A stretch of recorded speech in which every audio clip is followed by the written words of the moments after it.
من همون جزیره بودم، خاکی و صمیمی و سرد، واسش بازی موجا قامتم یه بستره نه. یه عزیز دردونه بودم پیش چشم خیس موجا، یه نگین سبز خالص روی انگشتر دریا. تا که یک روز تو رسیدی توی قلبم پا گذاشتی، غصه های عاشقی رو تو وجودم جا گذاشتی. زیر رگبار نگاه دلم انگار زیر و رو شد برای داشتن عشقت، همه جونم آرزو شد. تا نفس کشیدی انگار نفسم برید تو سینه، ابر و باد و دریا گفتم حس عاشقی همینه.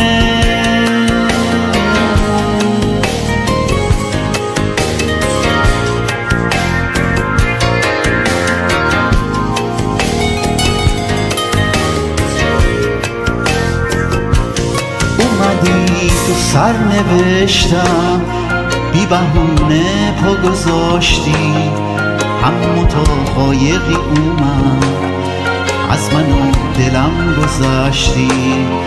رفتی با قایق عشقت سوی روشنی فردا، من و دل اما نشستیم چشم راه لب دریا.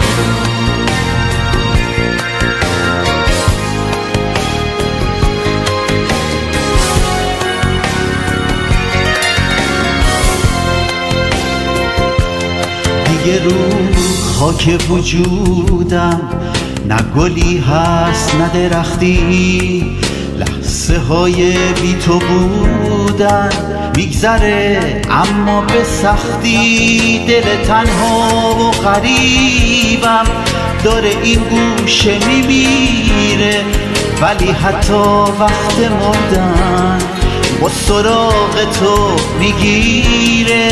میرسه روزی که دیگه قهر دریا میشه خونم، اما تو دریای عشقت باز یه گوشه‌ای میمونم.